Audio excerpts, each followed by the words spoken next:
Part 8 begins. The two of them are mortal enemies and instruct them that they will fight against each other, for the princess is the brave and the wicked dragon. I don't want to be the dragon, can I be the brave guy instead? Gray stated, causing Jimmy to be shocked as he thought that he successfully made Gravy hypnotize. Jimmy's magic will work unless his opponent's magical skill is higher than his. Since he thought that Gray is a human, he's wondering why his magic failed with Gray. Jimmy's plan is to make Gray hypnotized, but it did work for the cat instead of Gray. The cat is now hysterically mad and wanted to attack Gray as his opponent. Jimmy is wondering what happened to the cat, and he comes to the conclusion that his magic doesn't fail. It was just a mishap. The cat keeps biting Gray's armor, and Gray is now puzzled about why the cat suddenly freaked out on the evil dragon. The cat stated while Jimmy is wondering he was scared as he feels something is backed. When he turned around, it was Shelly holding a brick and saying to Jimmy, "Oh princess, please step back." Jimmy now believes that his hypnosis succeeded, and he remembered that when he babbled a story he said there that the princess's white hair, that's why Shelly is calling him princess. "Princess, please stand back, your brave hero will destroy the abominable evil dragon for you," Shelly stated. The cat still acted hyper and wanted Gray to let him go. While Shelly is holding the brick, she smashes it into Gray, and Gray is screaming in agony. When Gray passed out, Shelly invited Jimmy to go back to the castle together, but Jimmy was scared and ordered Shelly to not come near him. It is said that deep in the dungeons of White Castle, the screams of a certain teenager echoed all day long on that day. Iron ordered the doctors to go to the treatment ward and told Gray to explain everything after what happened. Shelly fall into a coma, and even the cat has been unconscious, but Gray wasn't sure what's the reason because they only played a little game. Abby Robert told Iron that Shelly and the cat seem to have been afflicted with some kind of black magic which requires a priest from the church for treatment. If Jimmy is the one who used black magic, Iron is wondering why Gray is not affected, so she comes to the conclusion that Gray is a devout believer and has the protection of the Holy Spirit. When the night comes, there's a bat that brings food for Jimmy, and this bat suddenly transformed into a little girl. She's Dora, Jimmy's subordinate. Dora called Jimmy Master Jones, and since Jimmy heard it, he knew from the very start that it was Dora. Behind him, Jimmy is still crying after what happened, and when Dora saw it, he was irritated and asked Jimmy who bullied him. He told Dora that there was a girl who threatened him with a brick and hugged him in front of the public. Because of it, Jimmy feels ashamed of himself and wanted to make revenge. Jimmy blamed Felder for what happened, and he was afraid that his good sister might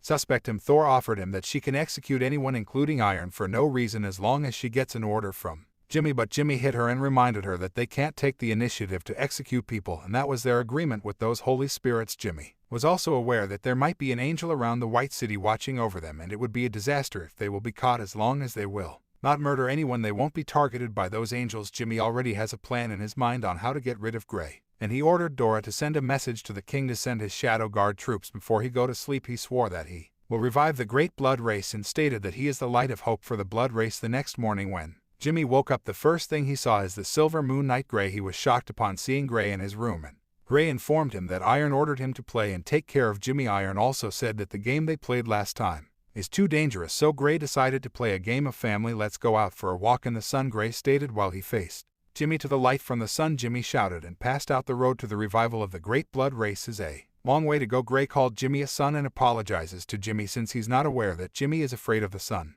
Jimmy told Gray to close the curtain or else something will really happen, but little Jimmy is the son of a knight. "You can't stay in your room like this," Gray stated. Instead of being happy, Jimmy was mad and told Gray to get out of his room. But Gray can't follow what Jimmy said since he was following Iron's order that he should play with Jimmy for the whole day. Gray still forced Jimmy to go out and take a walk outside, and since Jimmy won't listen to him, he beat Jimmy since that is what Iron instructed him. Jimmy was surprised after seeing the hole in the wall made by Gray with just wind pressure of his fist. Jimmy doesn't have a choice but to ride to Tonito's and go outside the castle with Gray. While they are outside, those kids who set him up saw him, and they thought that Gray will scold them, but Gray just informed them to not always wander down those alleys to avoid being in danger. These kids are all orphans adopted by the church, and after White City entered a state of readiness for war, the church's finances went into trouble, so they were gullible enough to set up Gray for a small profit. Instead of punishing them, Gray donated all his belongings to the church after he knew about everything. "We have great respect for you. You are a true knight," said the kids, causing Gray to be thrilled. They idolized Gray to the point that when they grow up they wanted to be a great knight like Gray. "Do you really want to be knights?" Gray asked them, and they answered yes. Because of that, Gray told them that they don't need to wait until they grow up. Gray formed a knightly order and let the kids follow him. "Let's go to the church and get you commissioned as knights," Gray stated. Suddenly one kid asked about the man wearing armor in front of Gray. Gray introduces Jimmy to them, and he told the kids that Jimmy's his adopted son. When they arrive at the church, he said to the priest that he wanted all these kids to be a knight.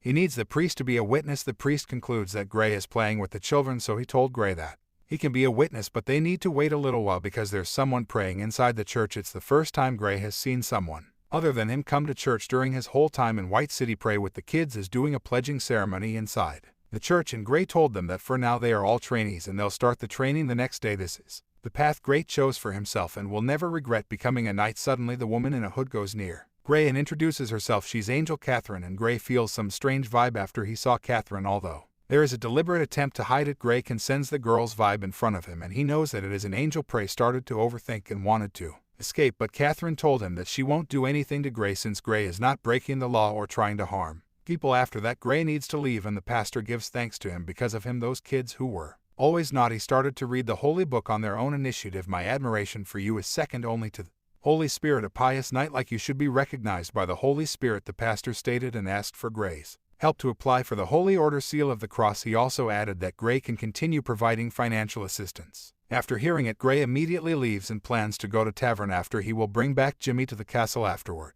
He goes to the tavern for gambling to earn money and give it to the pastor. After he earned a lot of money, he's planning to go back to the church, but there was an old man asking for money, and since Gray is generous, he gave money to the old man. Other people saw it and they also asked for money to Gray until it's only 2 silver coins left. Many days have passed. Jimmy is getting weak inside his room because they do many things with Gray. He was dragged out into the sun to learn how to ride a horse. Gray also let him learn swordplay in the hot sun, and they study night novels, dance, and do housework. He also complains that Gray is obsessed with women's clothing since he can hold it any longer. He ordered Dora to tell the king to act outright. The day has come and the king is ready to attack the White City. Together with his troops on Ironside, she's preparing for the battle against the king. Robert informed her that warrior have assembled, so she immediately go at the Tower Castle. When she arrived, she started to vow in front of the warriors. In the middle of the ceremony, Horace heard some noise behind him, and it was the children in the army. Horace was mad and asked for the commander. The commander stated that the children were brought by the Silver Moon Knight and are said to be members of his order. We are the members of the super invincible Silver Moon Knights, the